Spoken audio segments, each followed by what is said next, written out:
हे कसं मागे चाललेलं आहे किंवा ह्याच्यावर कोणाचं लक्ष कसं नाही आहे हे सांगितलं. खरं तर आज उत्तर जे आलेलं आहे ते उपमुख्यमंत्री महोदयांकडून आलेलं आहे.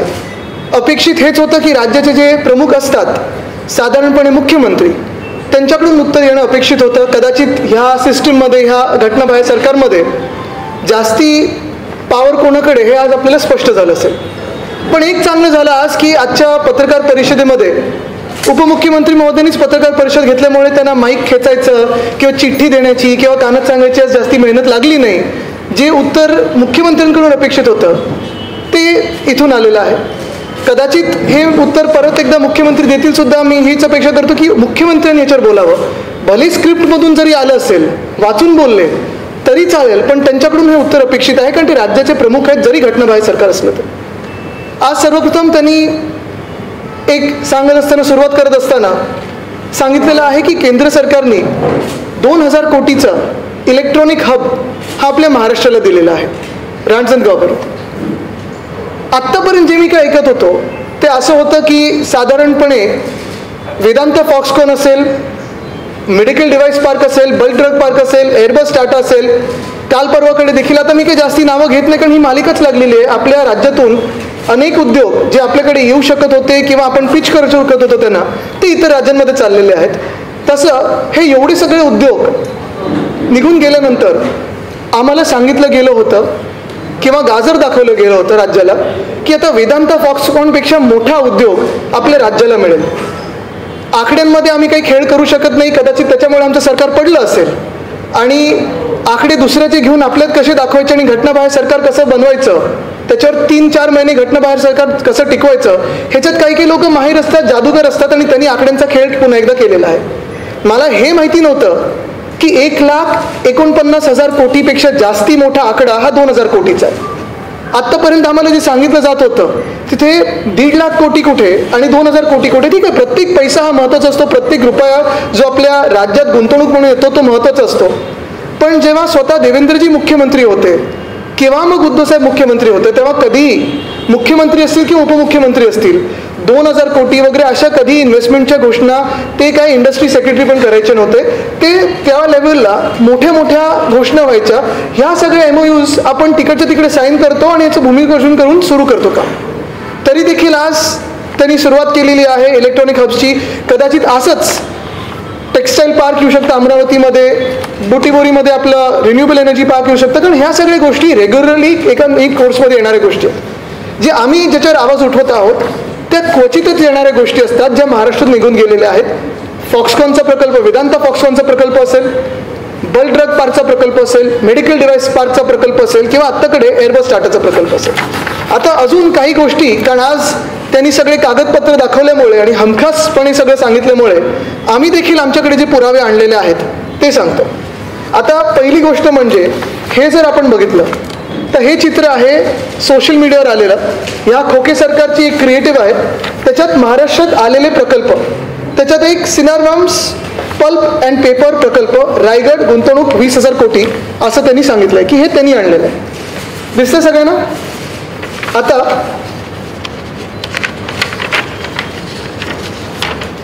हा ट्वीट MIDCचा आहे 23/5/2022. 23/5/2022 मध्ये डॅव्हॉसमध्ये असताना नितीन राऊत साहेब, देसाई साहेब आणि मी तिथे असताना ह्या प्रकल्पाचा MOU साईन झालेला.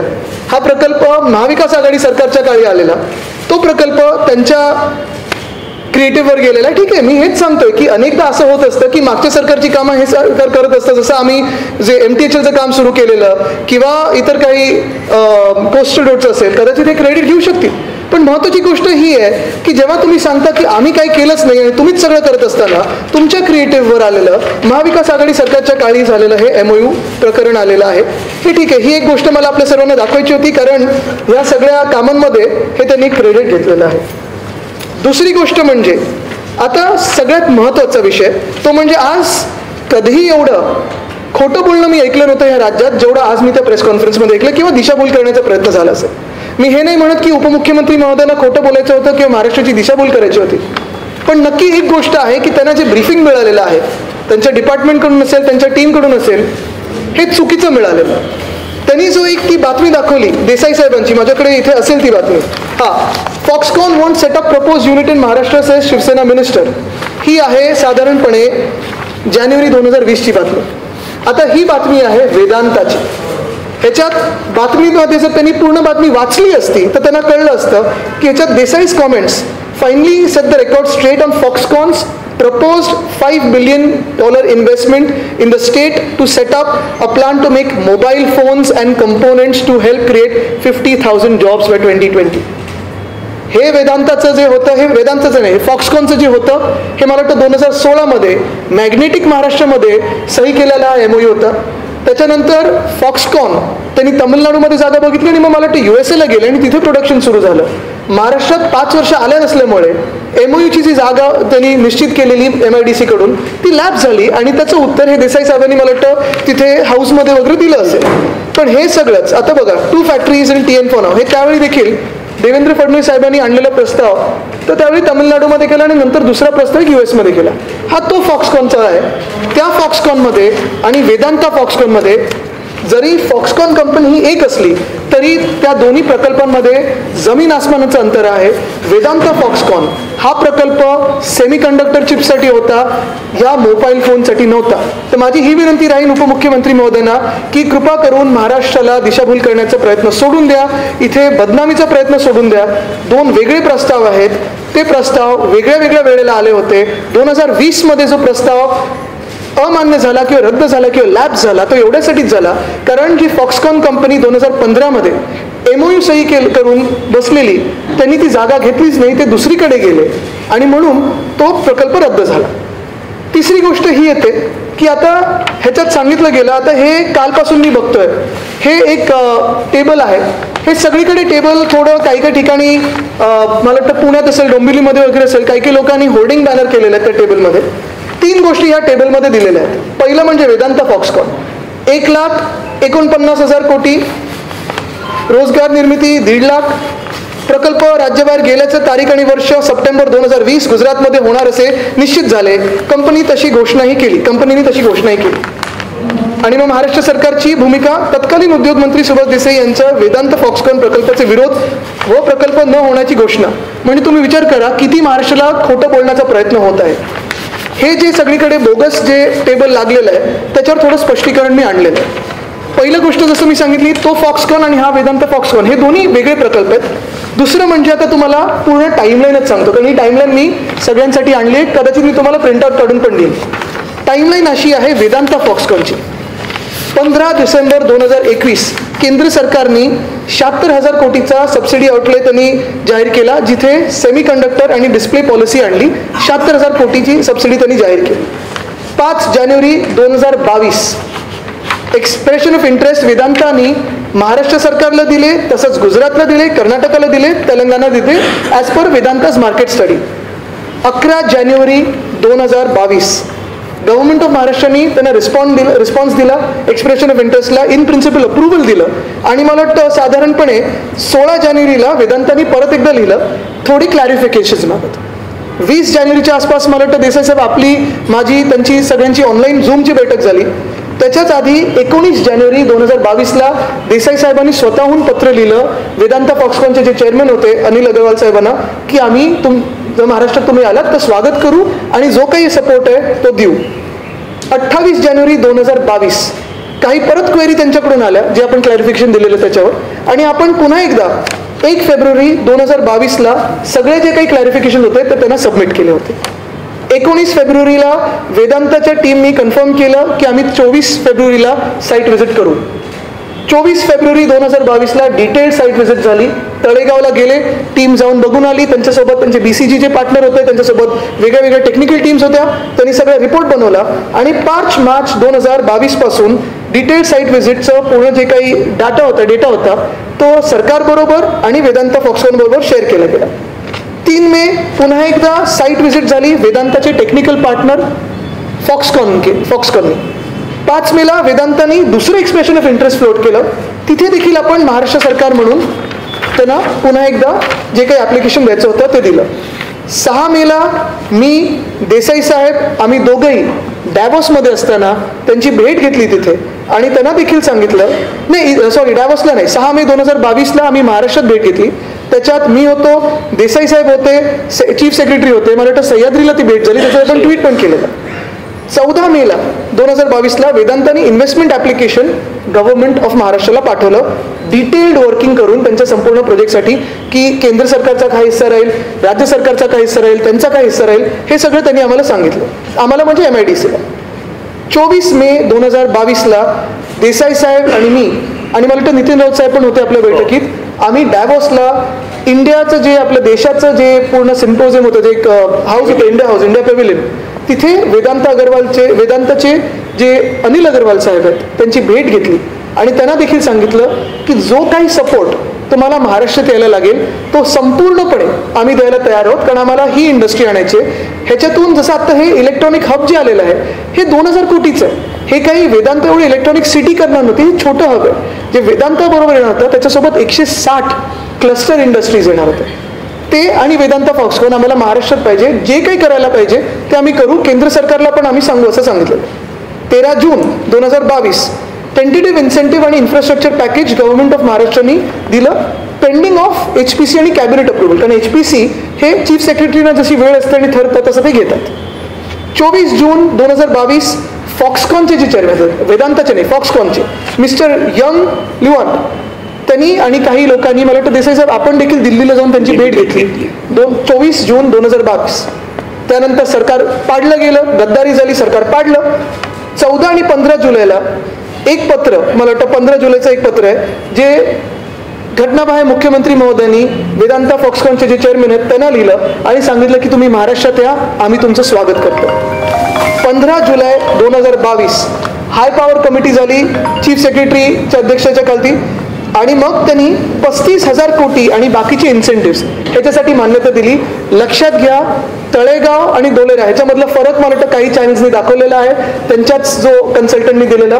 35,000 कोटी म्हणजे गुजरातपेक्षा 10,000 कोटीहून जास्ती आपण सबसिडी दिली होती, तरी देखील इथे तो प्रोजेक्ट आला नाही. 26 जुलैला आपल्याला आठवत असेल ही सगळी भेट, 26 जुलैची भेट आहे. वेदांता आणि फॉक्सकॉनची जी टीम होती, आकाश हेपर ते आणि बाकीचे सगळे त्यांचे लोक हे मुख्यमंत्री उपमुख्यमंत्री महोदयांना भेटले. हे तुम्ही सगळ्यांनी बघितलेलं आहे. हे असेंब्ली चालू असतानाची ही भेट आहे, मला वाटतं विधान भवनातली एक नाही, मुख्यमंत्र्यांच्या चेंबरमधली आहे. ह्याच्यात 26 जुलै 4/18चा हा ट्विट आहे. मग एवढं सगळं हे जे काही झालेलं आहे, हे बघा इथे पण हे सगळं जे झालेलं आहे, जर हे सप्टेंबर 2020 की 21 मध्येच वेदांता फॉक्सकॉननी ठरवलं असेल की गुजरातमध्ये जायचं, मग आतापर्यंत ते काय आमच्यासोबत टाइमपास करत होते का, की तुमच्यासोबत टाइमपास करत होते की चला भेटूया, चहा बिस्किट मिळत नाही बाहेर म्हणून आम्ही तुमच्या मंत्र्याला देतो आणि भेटतो. आता हे झाल्यानंतर पुन्हा एकदा 27 ऑगस्टला मला माझ्या माहितीप्रमाणे DCM साहेब आणि अनिल अग्रवाल साहेब भेटले आणि 5 सप्टेंबरला पुन्हा एकदा फॉर्मल इन्व्हिटेशन दिलं गेलं होतं. त्या इन्व्हिटेशनला उत्तर आलं नाही आणि सडनली आम्ही एका ट्विटवर बघितलं आणि तेव्हापासून हा सगळा हंगामा सुरू झाला की महाराष्ट्राच्या बाहेर हा प्रकल्प गेला कसा. आता ह्याच्यावर ही सगळी टाईमलाईन वाचल्यानंतर मला वाटतं आता तरी महाराष्ट्राला हे स्पष्ट झालं असेल की हे जे काही सांगतायत 2 गोष्टी, पहिलं तर वेदांता फॉक्सकॉन आणि फॉक्सकॉन ह्या 2 वेगळ्या गोष्टी आहेत. दुसरी गोष्ट म्हणजे सप्टेंबरमध्येच मागच्या वर्षी ठरवलेलं किंवा आमच्याच वेळी ठरवलेलं की गुजरातमध्येच जायचं, हे खोटं आहे. दोन्ही गोष्टी या खोट्या आहेत. हे सरकार खोटं बोलत आहे, जसं खोके सरकार आहे तसं खोटं सरकार आहे. मग एवढं जर खोटं बोलत असतील मग हे भेटलेच कशाला, ट्विट कशाला केलं. आपल्याला हे पण आठवत असेल की जे मुख्यमंत्री हाऊसमध्ये बोलले, एकतर वेदांता फॉक्सकॉनचा एकेरी उल्लेख करून की तो वेदांतावाला आलेला 4 लाख कोटी घेऊन येणार आहे, म्हणजे एक तर चुकीची फिगर सांगितली. 1,49,000 कोटीची फिगर ही 4 लाख कोटी सांगितली. MIDC जर्नलमध्ये त्याच महिन्यामध्ये 1 लाख कोटीची फिगर सांगितली. हे सगळं होत असताना जर आधीच ठरलं असेल त्यांचं तिथे जायचं, मग जसं तुम्ही आमचे आमदार पळवले तसं तुम्हाला तिथून पळवून आणायचं होतं का हा प्रकल्प? मग तुम्ही गुवाहाटीला तरी न्यायचा होता तो प्रकल्प, म्हणजे आला असता सोबत तुमच्या. तर हे झालं. तिसरी गोष्ट म्हणजे त्याच्यानंतर आपण बघितलं असेल बल्क ड्रग पार्क, ह्याच टेबलमध्ये सगळीकडे दिलेलं आहे की बल्क ड्रग पार्क, आणि आज उपमुख्यमंत्री महोदय देखील बोललेले आहेत की बल्क ड्रग पार्क आणि medical device park. Bulk drug park जो आम्ही रोह्यामध्ये आणणार होतो, रायगड जिल्ह्यात आणणार होतो, आणि मेडिकल डिव्हाइस पार्क जो आम्ही ऑरिक सिटीमध्ये आणणार होतो, संभाजीनगर जिल्ह्यात आणणार होतो. ह्या दोघांसाठी कुठचाही प्रस्ताव असेल तर दाखवावा वगैरे. 2 प्रस्ताव दिलेले बल्क ड्रग पार्कसाठी 30 ऑगस्ट 2021ला शासनाचा प्रस्ताव हा केंद्र सरकारकडे गेला होता. मेडिकल डिव्हाइस पार्कसाठी 14 ऑक्टोबर 2021ला शासनाचा प्रस्ताव हा केंद्र सरकारकडे गेला. हे दोन्ही प्रस्ताव आहेत. बरं ते काय, त्याच्याही पुढे जाऊन ह्याच्यात जसं दिलेलं आहे की दोन्ही सरकारनी प्रस्तावच पाठवला नाही, खोटं टेबल आहे. मग ठीक आहे, आम्ही जर खोटं बोलत असू, मग हे देसाई साहेबांचे ट्विट्स हे काही खोटे आहेत का? हे पहिलं प्रेझेंटेशन देताना उद्धव साहेबांना, जेव्हा उद्धव साहेब मुख्यमंत्री होते, बल्क ड्रग पार्कबद्दल. दुसरं, चला हे अंतर्गत प्रेझेंटेशन असेल, ही बातमी तर खोटी नसू शकते. नीती आयोगची भेट घेताना नीती आयोगाचे जे आपले हे होते त्यांना भेट घेतली त्यांची, आणि त्यांनी सांगितलं, अमिताभ कांत साहेबांना देसाई साहेबांनी सांगितलं, याच्यात हे पण दिलेलं आहे की डिफेन्स मॅन्युफॅक्चरिंग हब तसेच बल्क ड्रग पार्क या केंद्र सरकारच्या योजना महाराष्ट्रात मंजूर होण्यासाठी सहाय्य करण्याची विनंती केली. हे आम्ही खोटं बोलतोय का? हा 11 जून 2021चा ट्विट आहे. आता ह्या जशा गोष्टी झाल्या, तसंच तिसरी गोष्ट आणि सगळ्यात महत्त्वाची म्हणजे एअरबस टाटा. आता एअरबस टाटामध्ये पण महत्त्वाची गोष्ट हीच आहे की एअरबस टाटा हा जो प्रकल्प होता हा सगळ्यांना माहिती होता की साधारणपणे, आता त्यांनी जी 2 नावं घेतली, खरं तर मी उपमुख्यमंत्री महोदयांना चॅलेंज करतो की जे त्यांनी सांगितलं की एका टाटाच्या उच्च अधिकाऱ्यांनी सांगितलं की महाराष्ट्रात वातावरण बरोबर नाही आहे, ते त्यांनी नाव सांगावं, लोकांसमोर येऊन नाव सांगावं. दादागिरी ही सत्ताधारी पक्षाचीच चालते, आमच्याकडून कोणालाच काही धोका नाही आहे. त्यांनीच सांगावं नाव की ह्या अधिकाऱ्यांनी आम्हाला सांगितलं, टाटाच्या महत्त्वाच्या माणसांनी सांगितलं की महाराष्ट्रामध्ये महाविकास आघाडी सरकार असतानाचं वातावरण हे उद्योगासाठी चांगलं नव्हतं. कारण जे आम्हाला सांगितलं गेलेलं आमच्या भेटीत, ते स्पष्टपणे सांगितलेलं की केंद्र सरकार जिथे सांगेल तिथे आम्हाला जायला लागेल. बरं ठीक आहे, हा प्रस्ताव जर सप्टेंबर 2021मध्ये वगैरे ठरला असेल, मग नितीन गडकरी साहेबांनी का पत्र लिहिलं, आम्ही सर्वांनी का पत्र लिहिलं? आम्हाला कदाचित आम्हाला सर्वांना माहिती नसेल, पण मग जर तुम्हाला माहिती असेल, 2016 पासून पाठपुरावा करत असाल, म्हणजे हे तुमचं अपयश आहे मुख्यमंत्री म्हणून की 2016 ते 19मध्ये देखील तुम्ही स्वतःच्या पक्षाचं सरकार केंद्रामध्ये असताना आणि राज्यामध्ये असताना हा मोठा प्रकल्प नागपूरमध्ये, मिहानमध्ये आणू नाही शकला. कारण जर तुम्ही बघितलं, मेरिटवर जर बोलायचं असेल तर अनेक गोष्टी या मेरिटवर आपण सांगतोय. बघा, हे गडकरी साहेबांचं पत्र मी परवा पण दाखवलेलं, हे भुजबळ साहेबांचं पत्र मी परवा पण दाखवलेलं, इथंच आहे. या 2 गोष्टी तर आहेतच, या 2 गोष्टी ह्या पुरावा आहेत. बरं, हे जर ठरलंच असतं, पण ठीक आहे ना, मग तुम्ही तरी, मग उदय सामंत साहेबांनी जे उद्योग मंत्री आहेत राज्याचे, त्यांनी देवेंद्र फडणवीस साहेबांचं नाव घेऊन का सांगितलं की ते जाऊन दिल्लीत ही मागणी करतील आणि हमखासपणे मिहानमध्ये आणतील? मला वाटतं हे सगळं खोटं बोलण्याचं जे नाट्य चालू आहे त्याच्यात कुठेतरी अंत यायला पाहिजे. आणि जे आज उपमुख्यमंत्री महोदय बोललेले आहेत की कुठे ना कुठेतरी कॉम्पिटिशन राज्यात आणि देशामध्ये वाढत आहे, अनेक राज्य झालेली आहेत. कॉम्पिटिशनवर बोलायचं झालं ना, तर महाराष्ट्र कॉम्पिटिशनमध्ये कुठे कमी पडतोय का, ह्याचं आज मी चॅलेंज देतो. आणि ह्याचं चॅलेंज मुख्यमंत्री महोदयांनी स्वीकारावं आणि माझ्यासमोर 1-on-1 मध्ये डिबेटवर यावं, तरच मी त्यांचं चॅलेंज स्वीकारेन. थ्रस्ट सेक्टर आहे महाराष्ट्र एव्हिएशनमध्ये. 19 ते 24 ह्या फायनान्शियल इयरमध्ये इंडस्ट्री पॉलिसीमध्ये एव्हिएशन हे थ्रस्ट सेक्टरमधून आपण जाहीर केलेलं आहे. नेटिव्ह पॉलिसी आहे, सेक्टर ग्रोथ आहे, 24% मॅन्युफॅक्चरिंग ग्रोथ दाखवलेली आहे. ATF कन्झम्पशन महाराष्ट्रामधलं 21%वर आहे. इकोसिस्टम आहे, हब्स आहेत, SEZs आहेत, ग्लोबल इन्व्हेस्टर आणि JV पार्टनर्स आहेत, की डिफेन्स सेक्टर आहे, पुणे आहे, नाशिक आहे, संभाजीनगर आहे, नगर आहे. ह्या सर्वीकडे आपण अनेक ठिकाणी फिस्कल इन्सेंटिव्ह आणि लँड डिस्काउंट्स दिलेले आहेत. ह्या गोष्टी आहेत या सगळ्या. म्हणजे मी त्या दिवशी पण सांगितलं की चला बल्क ड्रग पार्क तुम्ही गुजरातला दिलात, आंध्र प्रदेशला दिलात, हिमाचल प्रदेशला दिलात, पण महाराष्ट्राकडे दिला नाहीत. आणि आजच्या प्रेस कॉन्फरन्समधून कुठे ना कुठेतरी स्वतःचं अपयश झाकायला केंद्र सरकारवर बोट दाखवलं जात आहे, असं माझा स्पष्ट आरोप आहे. आत्तापर्यंत मी हे सांगत आलेलो आहे की जेव्हा महाविकास आघाडीचं सरकार होतं तेव्हा केंद्र सरकार आणि राज्य सरकारचे संबंध उद्योग जगात तरी चांगले होते. आम्ही 6.5 लाख कोटीची गुंतवणूक ह्या राज्यात आणली आणि तशीच आम्ही गुंतवणूक वाढत नेत होतो महाराष्ट्रात. तेव्हा डबल इंजिनचं सरकार नीट चाललेलं, मग आत्ता का फेल झालं? जर आपण बघितलं असेल तर आम्ही जर मागितलं होतं तेव्हा हे आमचं सरकार असतं तर कदाचित बल्क ड्रग पार्क आणि मेडिकल डिव्हाइस पार्क हा आला देखील असता महाराष्ट्रात, पण 3 अन्य राज्याला दिलं गेलं आणि आमच्याकडे नाही. असो, आज वेगळ्या गोष्टी झालेल्या आहेत. आज काही जे महाराष्ट्रासाठी आवाज उठवणारे असतील किंवा फ्रीडम ऑफ स्पीच ह्याच्यात विश्वास ठेवणारे पत्रकार असतील, जे आमच्यावर पण टीका करतात, तुमच्यासारखे अनेक आहेत. त्यांना HMV म्हटलं गेलेलं आहे. जे बेरोजगार तरुण नोकरीसाठी आंदोलन करतात त्यांना शेमडी पोरं म्हटले गेले.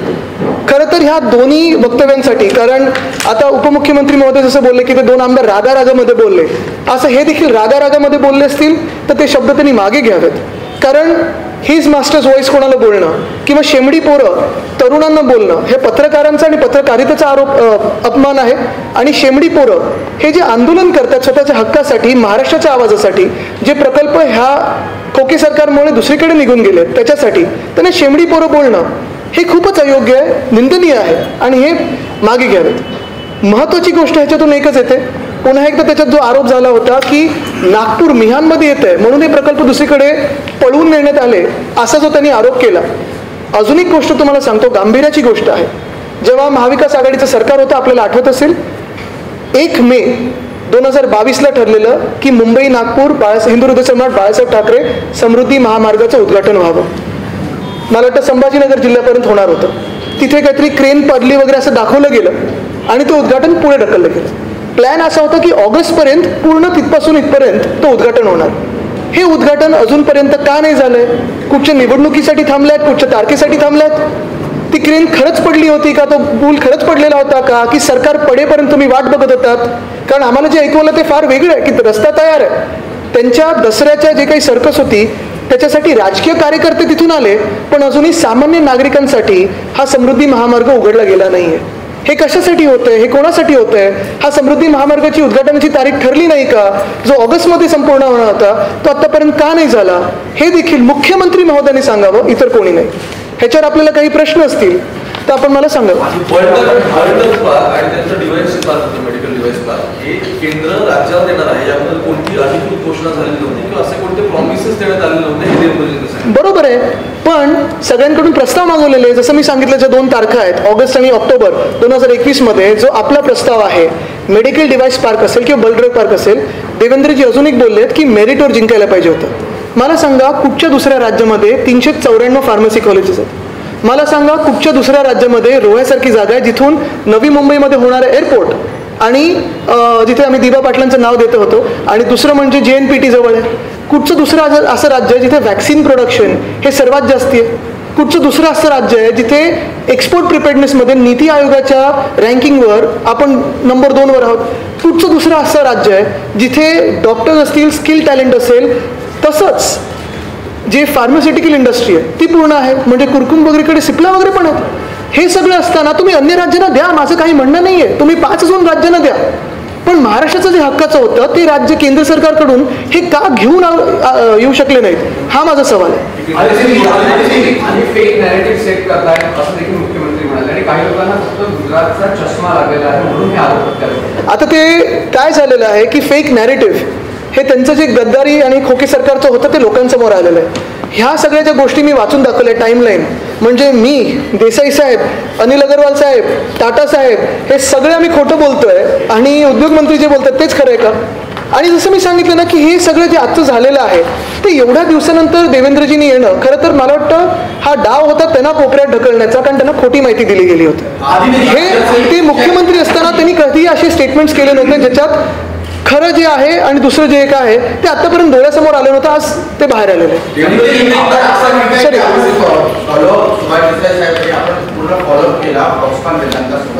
गुजरात सरकारने सेमी कंडक्टर पॉलिसी जी महत्वाची असते त्या राज्यासाठी जर इतका मोठा प्लांट आणायचा असेल तर त्यांनी ती आणली. महाराष्ट्र सरकारच्या लक्षात आलं नव्हतं का किंवा यामध्ये काही चूक झाली? पॉलिसी कशी असते? पॉलिसी म्हणजे इन्सेंटिव्स आणि डिस्काउंट्स आणि सबसिडी ह्या ज्या देतो त्याच्यावरनं पॉलिसी बनते. आता पॉलिसीसाठी मी काय, ह्याच खोके सरकार बसल्यानंतर HPC झालेली आहे आणि तुम्ही ती पॉलिसी आपली आणि गुजरात सरकारची कम्पेअर करा. त्याच्यानंतर गेली आहे ना, म्हणजे आपण जे ऑफर केलं त्याच्यानंतर. प्रश्न आहे, वेगळा प्रश्न पण आहे. वन विंडो सिस्टम गुजरातमध्ये आहे ज्यामुळं म्हणजे केंद्र सरकारमधून डायरेक्टली 1 विंडो सिस्टम आहे तिथे.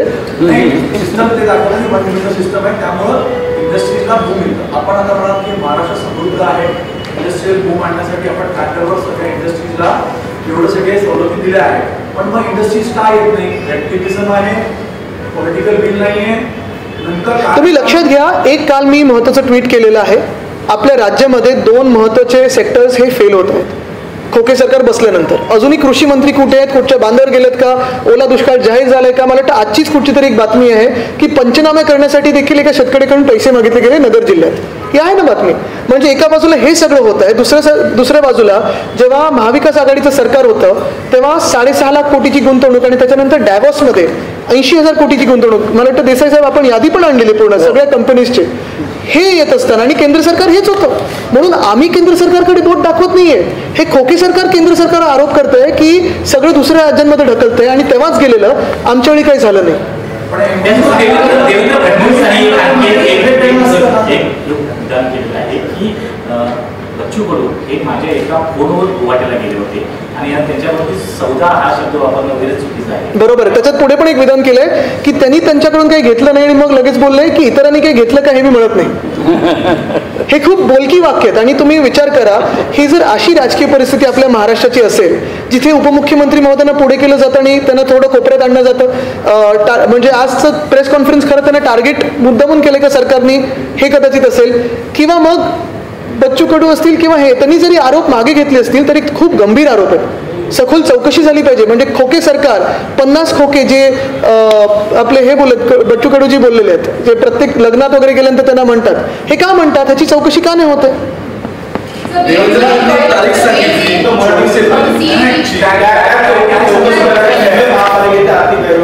स्वागत करतो त्याचं. आणि तसंच परत आता ह्याच्यात तत्कालीन युडी मंत्र्यांना कॉर्नर करायचं काही प्लॅन आहे का, हे पण जरा विचार करणं गरजेचं आहे. तसंच मुंबई काही ठाण्याचं पण केलं पाहिजे, पुण्याचं, नागपूरचं, सगळ्याच शहरांचं केलं पाहिजे. पण परत एकदा तुम्ही ह्याच्यात लक्षात घ्या, महाराष्ट्र आणि मुंबईला बदनाम करण्याचं हे षडयंत्र आहे. कारण नुसतं आरडाओरडा होणार. महत्त्वाची गोष्ट हीच आहे की कौतुक कोविड काळातलं प्रधानमंत्री महोदयांनी केलं, महाराष्ट्राचं हायकोर्टाने केलं, सुप्रीम कोर्टाने केलं, WHO केलं, धारावी मॉडेलचं देखील केलेलं आहे. तेच हे सगळ्या लोकांसमोर आहे. आणि कुठे ना कुठेतरी सुरतमध्ये जे झालं असेल, UP-मध्ये जे झालं असेल, त्याच्याच बॅकग्राऊंडवर, त्याच धर्तीवर महाराष्ट्र आणि मुंबईला पण बदनाम करायचं का, हा विचार ते कदाचित करत असतील. पण त्यावेळी युडी मंत्री कोण होते आणि आता युडी मंत्री कोण आहेत, ते पण त्या कॅगमध्ये येणार आहेत का? 2021 तारीख सांगितली. एक इन्व्हेस्टर येऊन राज्याच्या विरोधी पक्ष नेत्याला भेटतो, त्याच्यामध्ये एक बैठक होती आणि त्यामध्ये ते असं म्हणतात की नाव सांगणार, डिस्क्लोज नाही करणार. पण महाराष्ट्रातलं वातावरण सध्या मी म्हणालो ना की त्यांनी नाव सांगावं. ते विरोधी पक्ष नेते भेटीगाठी घेत होते आणि अशा वेळी मुख्यमंत्र्यांना भेटीगाठी घ्यायला वेळ नव्हता असा एक मेसेज देण्यासाठी. आता आम्ही तरी टाटाच्या पूर्ण ज्या ग्रुप बरोबर भेटलो ते लोकांसमोर होतं. आम्ही सह्याद्रीत भेटत होतो, वर्षामध्ये भेटत होतो. आता हे ह्या कुठच्या पॉलिटिकल इन्व्हेस्टरची बैठक होती की काय होती मला माहिती नाही. सरकारनं सुरक्षा काढली आहे, मौर्याच्या सुरक्षा काढली आणि आपल्या सगळ्या खासदारांच्या आमदारांची बायकोच एक्सपर्ट केली आहे. आरोप होता की तुम्ही सत्तामध्ये असताना डाऊनग्रेड केली काढली गेली, आता रिव्ह्यू घेऊन तुमचं नाही. मला वाटतं आता पहिले ही जी उत्तरं आहेत हे महत्वाचं आहे, कारण सत्य परिस्थिती जी आहे ती महाराष्ट्रासमोर यावी.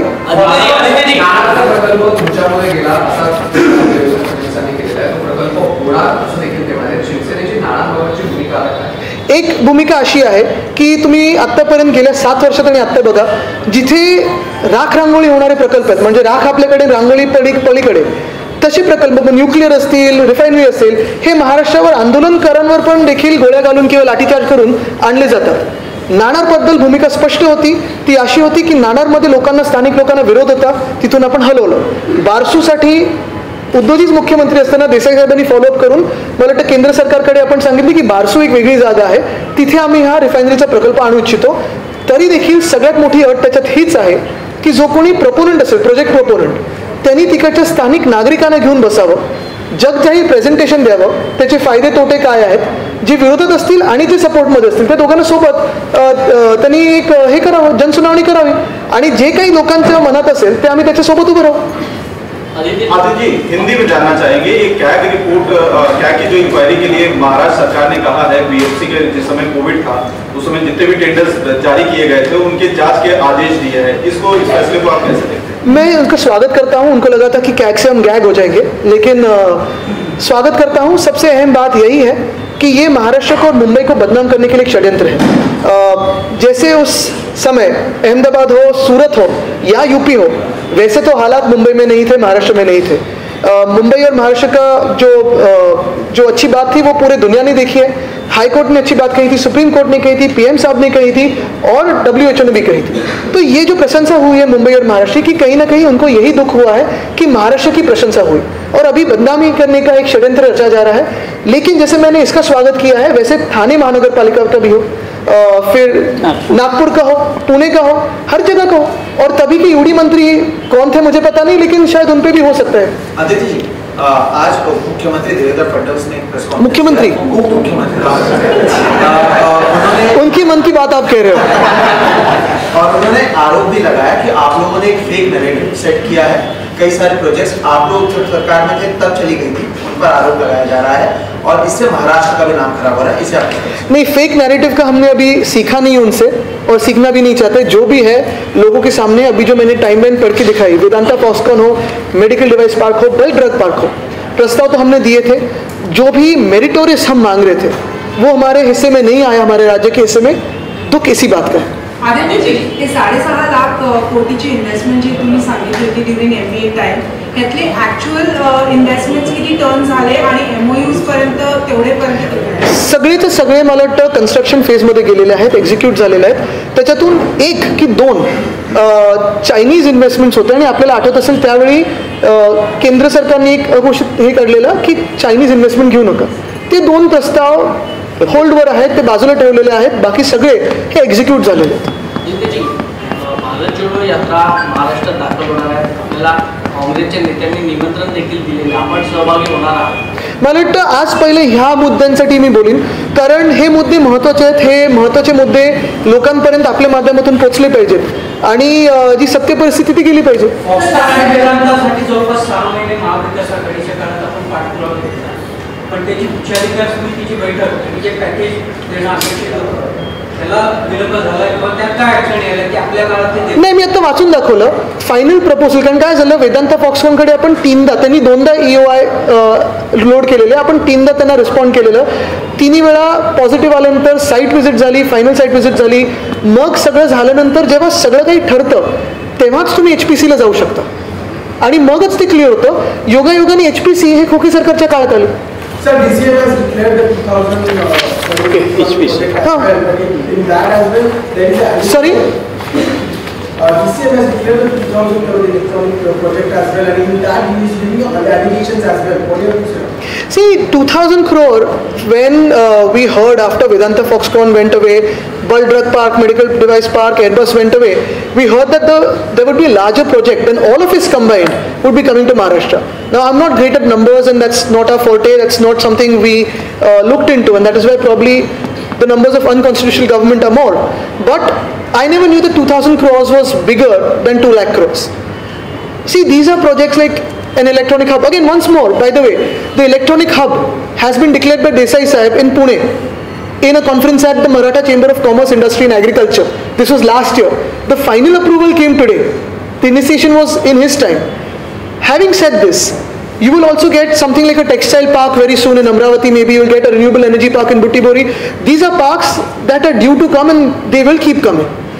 But industries from overseas, FDI, where we have asked on meritorious basis, government supported issues like medical device park and bulk drug park, again on meritorious basis.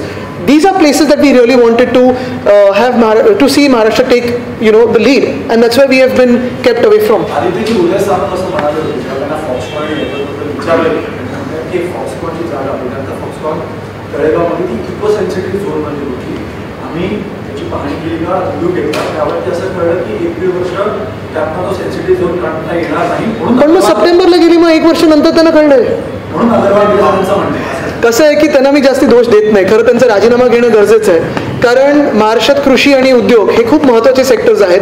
पण काय झालेलं आहे की राजीनामा नक्की घेणार कोणाकोणाचा। एक आमदार इथे पोलीस स्टेशनमध्ये जाऊन गोळीबार करतात, त्यांच्यावर काही कारवाई नाही आहे, कोण कुठे जाऊन दमदाटी करतं, कारवाई नाही, एक ऑफिस जाऊन तोडतं, कारवाई नाही आहे। तसंच उद्योग मंत्री देखील पहिले 2 दिवस जेव्हा तुम्ही सगळ्यांनी प्रश्न विचारलात तेव्हा त्यांनी सांगितलं माहिती घेऊन सांगतो, मग उपमुख्यमंत्र्यांवर ढकलतात, मग मुख्यमंत्र्यांवर ढकलतात। मुद्दा हा आहे की तळेगावमध्ये जर तुम्ही जाऊन बघितलं तर तिथे अनेक MIDC मध्ये वेगळे म्हणजे त्या MIDC मध्ये वेगळे उद्योग आहेत, प्लॉट्स आहेत, इको सेन्सिटिव्ह झोन आणि ह्याचा अभ्यास क्लिअर कट डिमार्क झालेला आहे केंद्र सरकारबरोबर बसून. आम्हीच ते करून घेतलं आहे मेपर्यंत. तर हे परत त्यांचं ब्रीफिंग चुकीचं आहे की त्यांना डिपार्टमेंटमध्ये इंटरेस्ट नाही आहे हे त्यांनी ठरवावं. उदय सामंत म्हणतायत की तुम्ही जेव्हा मोठ्या सरकारमध्ये बैठका घ्यायच्या बंदोबस्ताबाबत त्याची माहिती तुम्ही घेत नव्हता असं. कुठच्या सरकारमध्ये? हो पण ते उच्च शिक्षण मंत्री होते. देसाई साहेब त्यांना कशासाठी बोलवतील? त्यांचा काय संबंध होता? आदित्य जी, एक सवाल ये है कि फिनिक्स मिल में हलोवीन पार्टी का एक वीडियो बड़ी तेजी से वायरल हो रहा है जिसपे विपक्ष जो खासतौर से सरकार में बीजेपी जो सरकार है और बीजेपी की तरफ से आरोप लगाया जा रहा है क्योंकि वो आपका चुनावी क्षेत्र है, वहां पर ध्यान नहीं दिया जा रहा है. वहां पर उस वीडियो में अंडर एज बच्चे जो है उनको शराब दी जा रही है और शराब वहां पर पी रहे हैं. इस तरीके का वीडियो वायरल हो रहा है. आप अपनी कॉन्स्टिट्यूंसी पे ध्यान नहीं दे पा रहे हैं, इस तरीके का आरोप लगाया जा रहा है. क्या कहें? मुझे नहीं पता था कि एक्साइज डिपार्टमेंट और होम डिपार्टमेंट मेरे हाथों में है. और ये अभी ये क्या है कि ये जो मेन विषय है उससे लोगों को विचलित करे, कहीं और लेके जाए, ये तो होम डिपार्टमेंट और लोकल पुलिस स्टेशन का काम है. ये सत्ताधारी पक्ष इस पे फोकस कर सकता है क्या? ये पॉलिसी हो सकती है क्या? ये दुनिया भर में ये सारी चीजें चलती है. अगर पसंद है तो रखो, नहीं तो कह दो ड्राई स्टेट है, बंद कर दो, कोई आपत्ति नहीं है हमें. लेकिन आप हमारे राज्य से जो भी इंडस्ट्रीज है, जो भी जॉब अपॉर्चुनिटीज युवाओं के वो लेके जा रहे हैं, जो आंदोलन करेंगे उनको आप शेमड़ी पोरो बोलेंगे, कैसे चलेगा? तो जो महत्वपूर्ण विषय है, आज जैसे कल ब्रिज गिरा है, ये विषय और हम उसको पॉलिटिसाइज नहीं करेंगे, लेकिन इंक्वायरी तो होनी चाहिए. लेकिन वो छुपाने के लिए अगर ऐसे आप विषय लाओगे तो ये देश कहाँ जा रहा है? और फिर कोई आवाज उठाए, कोई इस पर लिखे तो कहते हैं हिज मास्टर्स वॉइस. आरोप लग रहा है कि एनडीए सरकार खुद ही, क्योंकि उनके काफी सारे एलिगेशन उनके ऊपर लग रहे थे और वो एक लॉ एंड ऑर्डर का सिचुएशन मेंटेन नहीं कर पा रहे. तो बिजनेसमैन जैसे अंबानी पर आरोप लग रहा था, उनके आसपास भी कई सारी चीजें हो रही थी, इसी वजह से बिजनेसमैन चले गए. क्या ये आरोप आप मानते? मुझे लगता है ये जोक को मैं उस पर हंसूंगा और छोड़ दूंगा, क्योंकि अभी जो मैंने पूरी कहानी पढ़ी है, जो टाइमलाइन है, वो ये सत्य चीज़ दिखाती है कि हमारे वक्त में काफ़ी सारे इंडस्ट्रीज आ रहे थे. अभी भी देसाई साहब के हाथ में सारे वो इंडस्ट्रीज़ के नाम हैं जो एमवीए के दौरान आए, जिन्होंने साइन किया, एमओयूज एग्जीक्यूट हुए और काम पे लग गए. अभी लॉ एंड ऑर्डर सिचुएशन अगर आप देखें तो अभी जितने बदतर हाल हुए हैं, जैसे आप यहीं जिस विधानसभा क्षेत्र में हम बैठे हैं, वहाँ के एमएलए जो गद्दारी की उन्होंने, वो तो जाके पुलिस स्टेशन में गोली चला के आए. क्या कार्रवाई उन पे हुई? आदित्य जी, राज ठाकरे असं म्हणाले की ज्या प्रकल्पाच्या विषयावरती पंतप्रधान ही देशाचे असले पाहिजे, सगळेच प्रकल्प जर गुजरातला गेले तर योग्य नाही, भारत समृद्ध झालं पाहिजे. नाही, मी पहिल्यांदा ऐकतो, मी त्याच्यावर बोलू नाही शकत. आप मी आत्ता ऐकलं आपल्याकडून, मी त्याच्यावर काही बोलूच नाही शकत. Like I said, you know, let it be on Thane and all other cities, we welcome it. Gujarat में गिरा है, क्या उसमें नेग्लिजेंस की बात सामने आ रही है कि काफी ज्यादा वहाँ पे जो उसकी कैपेसिटी ब्रीच की थी उससे कई गुना ज्यादा लोग वहाँ पर चले गए. सिक्योरिटी की काफी सारी लैप्सेस अभी तक गुजरात की प्राइमरी आ रही है, उसमें खुलासा हो रहा है. तो क्या आप इसमें जो मुख्यमंत्री हैं या जो राज्य सरकार है उसके जो है इस्तीफे की मांग करेंगे, मुख्यमंत्री की मांग करेंगी, या कि इस घटना को कैसे देखें? नहीं, इंक्वायरी तो होनी जरूरी है और फिर जो भी दोषी है उन पर कार्रवाई होनी चाहिए. जैसे सरकार का एक्ट ऑफ फ्रॉड मानते हैं, जैसे पीएम कहते हैं पहले भी कि बंगाल में जो कंस्ट्रक्शन हुए थे वो एक्ट ऑफ फ्रॉड थे, तो अब जो गुजरात में हुआ इसे भी आप एक्ट ऑफ फ्रॉड? नहीं, मैं पॉलिटिसाइजेशन में जाऊंगा नहीं, क्योंकि ये चीज़ें जो होती है उन पर इंक्वायरी होके ही कार्रवाई होनी जरूरी होती है. देसाई साहेब आपण नाही, देसाई साहेबांना काही म्हणायचं ते बघा, आपण मध्ये तर आम्ही इथे नाही, ठीक आहे. आम्ही ह्या सर्व आमच्या 2020 ते 2022 या काळामध्ये एवढी गुंतवणुकीचे प्रस्ताव मांडले. करोना काळात सुद्धा 4 वेळा एमओयू साईन करण्याचे कार्यक्रम घेतले. हे 123 फक्त MIDCचे इन्व्हेस्टमेंट इंटेन्शन्स आहेत, त्यांची ही संपूर्ण यादी आहे. यांना जमीन दिलेली आहे, यांचे बांधकामं चालू आहेत आणि हे प्रोजेक्ट एक्झिक्यूट होण्याच्या तयारीत आहे. एक जे यांनी आता गोष्ट सांगितली की इलेक्ट्रॉनिक पार्क हे आता आम्हाला केंद्राकडून मिळतंय, आम्ही आभार मानतोय. तर तो रांजणगावचा इलेक्ट्रॉनिक पार्क ऑलरेडी आहे. तिथे किती कंपन्या आहेत, LG आहे तिथे, हेर आहे तिथे, सगळे मोठमोठ्या कंपन्या आहेत. त्यांनी IFB येणार आता आणि इन्व्हेस्ट करणार असं बोलले. IFB आता ही लोकमतची बातमी आहे, लोकमत न्यूज नेटवर्क कधीची आहे? जून 16, 2021 जून 16. आणि त्याच्यामध्ये असं म्हटलं आहे की रांजणगाव MIDC तब्बल 45 एकर जमिनीत नुकतीच मंजूर करण्यात आली आहे. याच्यात प्रत्यक्ष काम होणार असून 10 ते 15,000 महिलांना रोजगार मिळणार आहे. MIDC तब्बल 1200 कोटी रुपयांची गुंतवणूक IFB करत आहे. ही जर बातमी ही तेव्हाची आहे, जून 16, 2021ची. तर हे कसं म्हणतात की आम्ही भारत सरकारचे आभार मानतो आणि ही कंपनी गुंतवणूक करते. हे असे वडाची साल पिंपळाला लावायचे आणि सरासर खोटे थापा करायचे. खोटं बोल पण रेटून बोल अशी सध्याची चाललेलं आहे. हे सगळं चाललेलं असताना बऱ्याच गोष्टी आम्हाला पण काढता येतील, परंतु महाराष्ट्राच्या हितासाठी आम्ही जे जे काही काम केलेलं आहे, जिथे इथे गेलो, जिथे जिथे इन्व्हेस्टमेंट आणलेली आहे, त्या सगळ्या गोष्टी रेकॉर्डवर आहेत. त्या अंमलात तरी आणा. त्यांना काय जे काही सपोर्ट द्यायचं ते द्या. आणि हे अशा प्रकारचे जे थापा चाललेले आहेत ते करणं, अनेक गोष्टी केलेल्या आहेत. त्याचं पूर्ण अहवालाचं मी एक रिपोर्ट तयार करून आमच्या कारकिर्दीत काय काय कोणते कोणते निर्णय घेतले, कोणती धोरणं आणली, कोणती गुंतवणूक आणली आणि त्या सगळ्याच्या एक अहवालच आपल्याला तपशीलवार देऊ. परंतु हे जे काही थापेबाजी चाललेली आहे त्या थापेबाजीनी कोणाचाही विश्वास बसणार नाही. आणि जाणारे जे प्रकल्प आहेत ते थांबवण्यासाठी काहीतरी प्रयत्न करा. ते होत नाही. रोज नवीन बातमी येते आणि नवा प्रकल्प कुठेतरी इतर राज्यात गेला. असं जे चाललेलं आहे ते आता त्यांनी आपल्या कामावर लक्ष केंद्रित करावं.